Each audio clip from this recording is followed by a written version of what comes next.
Assalamualaikum warahmatullahi wabarakatuh. Selamat pagi teman-teman dan selamat pagi Ibu Nur Hidayah Hanifah selaku dosen pengampu sumber dan media pembelajaran. Pada kesempatan kali ini kami dari kelompok 4 akan mempresentasikan tentang teknik dan strategi pengelolaan sumber belajar yang beranggotakan saya sendiri, Fahidatul Faida dengan NIM 210103111001 dan Mas Azhari Nur Setiawan dengan NIM 210103110012 dan Mbak Isrina Nur Faiza dengan NIM 210103110035. Pada kesempatan kali ini saya akan menjelaskan tentang pengertian teknik, strategi, sumber belajar, pengelolaan, dan pengelolaan sumber belajar. Pengertian teknik.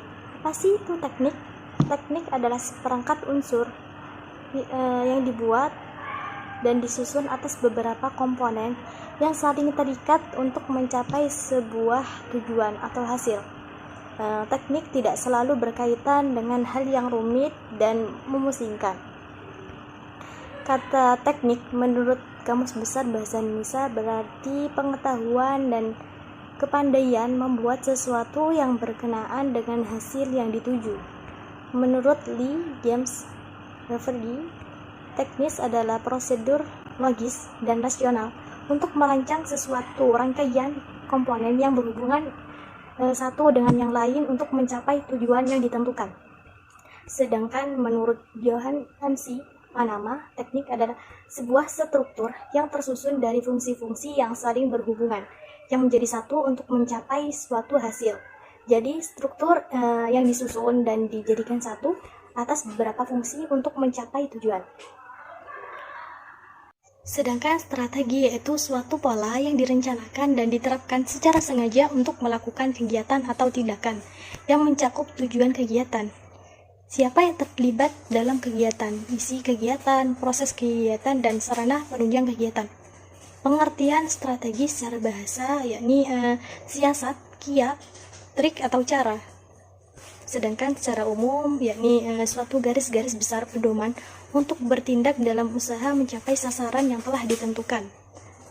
Jadi, strategi adalah siasat atau kiat yang sengaja direncanakan oleh guru berkenaan dengan segala persiapan pembelajaran agar pelaksanaan pembelajaran berjalan lancar dan tujuannya yang berupa hasil belajar bisa tercapai secara optimal.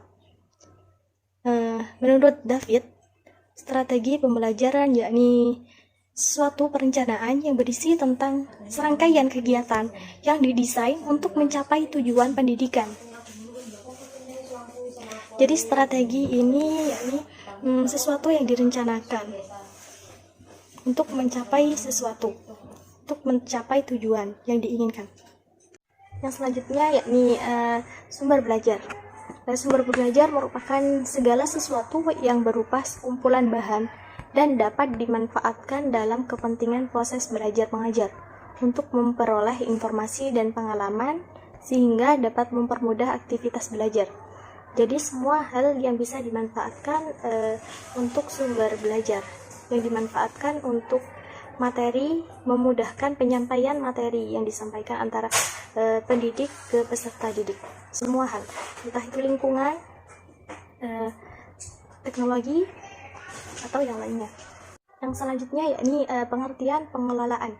Apa sih pengelolaan itu? Pengelolaan adalah proses atau perbuatan mengelola, memimpin, mengendalikan, mengatur, dan berusaha menjadi lebih baik, lebih maju, dan bertanggung jawab terhadap pekerjaan tertentu.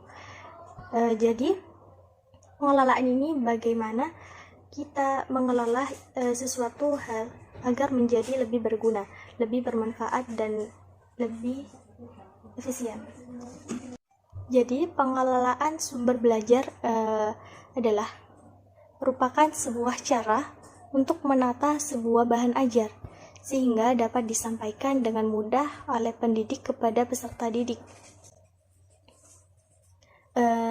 Jadi, teknik dan strategi pengelolaan sumber belajar adalah seperangkat unsur yang disusun atas beberapa komponen dan pola yang direncanakan dan ditetapkan secara sengaja untuk menentukan dan membuat sumber belajar agar sumber belajar bisa ditentukan dengan benar dan sesuai dengan tujuan, memanfaatkannya dengan efektif, dan memberikan pengawasan pada semua hal yang terlibat dalam pelaksanaan dan pencapaian tujuan sumber belajar. Gitu.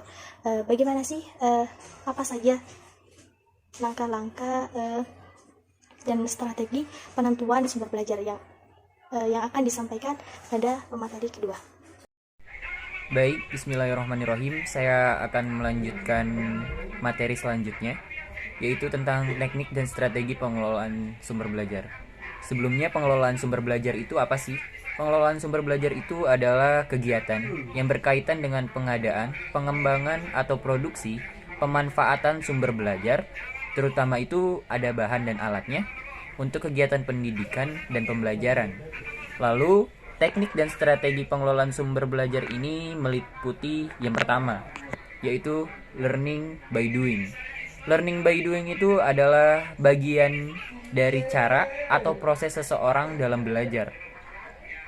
Pembelajaran learning by doing ini sangat mengatur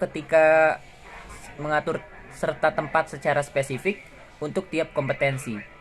Pembelajarannya ditekankan di drill, review, demonstrasi, dan pembelajaran yang sistematis untuk menyampaikan pengalaman belajar kepada peserta didik itu sendiri. Lalu yang kedua itu ada incidental learning. Incidental learning ini jenis belajar yang nampak dalam kehidupan sehari-hari sebagai hasil dari pengalaman yang merupakan sebuah pembelajaran yang tidak terarah atau pembelajaran yang belum dirumuskan tujuannya pada awal pembelajaran itu terjadi. Dan dapat kita simpulkan juga bahwasannya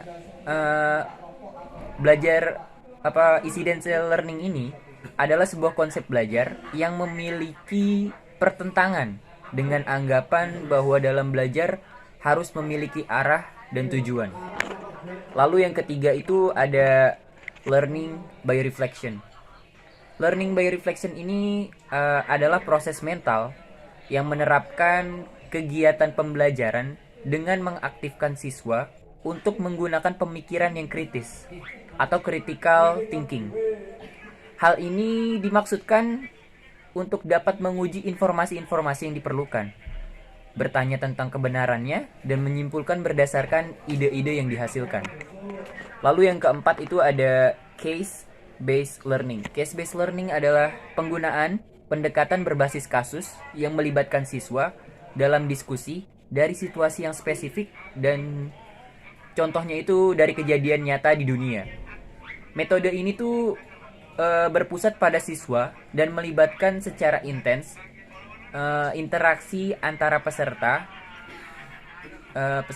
dan peserta lain. Jadi dia saling berdiskusi. Pembelajaran berbasis kasus fokus pada membangun pengetahuan dan kerja kelompok dalam menguji kasus. Dan peran guru ini sebagai fasilitator dan siswa terlibat dalam kasus untuk menganalisis menurut perspektifnya. Dan yang terakhir itu ada learning by exploring and experiential learning. Learning by exploring and experiential learning ini adalah pembelajaran yang dilakukan melalui refleksi dan juga melalui suatu proses pembuatan makna dari pengalaman langsung. Experiential Learning Theory atau ELT yang kemudian menjadi dasar model pembelajaran experiential learning dikembangkan oleh David Kolb sekitar awal 1980-an.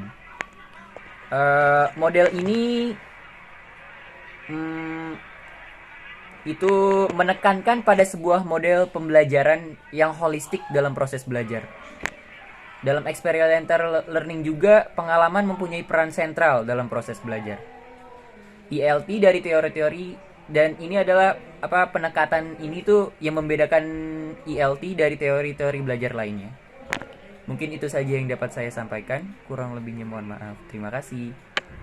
Baik, saya Isrina Nur Faiza akan melanjutkan pemaparan materi selanjutnya, yakni mengenai contoh penerapan teknik dan strategi pengelolaan sumber belajar.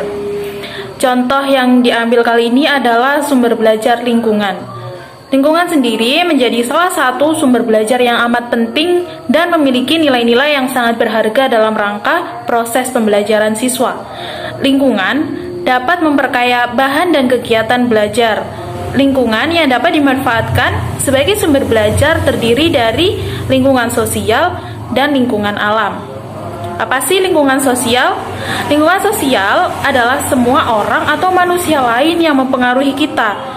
Pengaruh secara langsung seperti dalam kehidupan dan pergaulan sehari-hari dengan orang lain, dengan keluarga kita, dengan teman-teman kita, kawan kita di sekolah, dan lain-lain.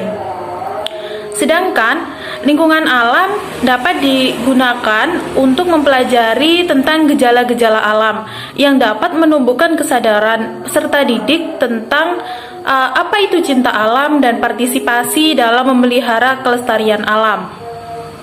Lingkungan alam dapat diartikan juga sebagai segala sesuatu yang sifatnya alamiah. Lingkungan tersebut dapat dipelajari oleh anak secara langsung melalui cara-cara tertentu. Dengan mempelajari lingkungan alam, diharapkan peserta didik dalam kegiatan pembelajaran dapat lebih memahami materi yang disampaikan oleh tenaga pengajar serta menumbuhkan cinta terhadap alam dan mengetahui kekuasaan Tuhan Yang Maha Esa. Berdasarkan sumber belajar lingkungan, maka teknik dan strategi dalam pengelolaan sumber belajar yang dapat dipilih adalah experiential learning, yakni dengan terfokus pada pemecahan masalah yang diberikan oleh tenaga pendidik tersebut dan pembiasaan berdiskusi antar peserta didik dengan mengutamakan pembelajaran yang asik dan menyenangkan. Pada kegiatan pembelajaran dengan sumber belajar lingkungan dapat juga dilakukan dengan kegiatan-kegiatan yang menyenangkan di luar kelas, seperti outing class, field class, and outbound. Yang pertama, outing class. Outing class sendiri adalah mengajar di luar kelas, bisa dipahami juga sebagai suatu kegiatan penyampaian pembelajaran di luar kelas. Penerapan metode ini dapat dilakukan dengan berbagai cara, bisa dengan mengajak siswa belajar ke tempat tertentu dan memberi tugas pada siswa atau mengamati dan memahami materi yang ada di tempat yang dikunjungi tersebut. Yang kedua adalah field trip. Metode ini bisa disebut juga dengan karya wisata, yakni cara mengajar yang dilaksanakan dengan mengajak siswa ke suatu tempat atau objek tertentu di luar kelas atau di luar sekolah untuk mempelajari atau menyelidiki sesuatu. Tujuan dari metode ini adalah untuk memperkenalkan secara nyata kepada siswa tentang hal-hal yang sedang dipelajari di kelasnya, secara langsung khususnya, yakni dengan mengunjungi objek yang sedang dipelajari tersebut, terutama mengenai wawasan dan pengalaman tentang dunia luar. Yang ketiga yakni outbound. Outbound sendiri merupakan perpaduan antara permainan-permainan sederhana, permainan ketangkasan dan olahraga, serta diisi dengan petualangan-petualangan yang pada akhirnya membentuk unsur ketangkasan dan kebersamaan, serta keberanian dalam memecahkan masalah oleh peserta didik. Metode outbound dipakai sebagai salah satu metode pengembangan karakter anak karena metode ini adalah sebuah simulasi kehidupan kompleks, menjadi sederhana dengan pendekatan melalui pengalaman penuh kegembiraan karena dilakukan dengan permainan-permainan tersebut. Jadi metode outbound merupakan suatu upaya proses belajar dan berlatih yang bertujuan untuk menumbuhkan keterampilan serta yang bertujuan untuk menumbuhkan keterampilan tertentu pada anak serta terfokus pada edukatif, inspiratif, dan motivatif dalam pembelajaran. Sekian pemaparan materi dari kelompok kami. Ada kurang lebihnya kami mohon maaf yang sebesar-besarnya. Terima kasih sudah menonton dan akhirul kalam. Wassalamualaikum warahmatullahi wabarakatuh.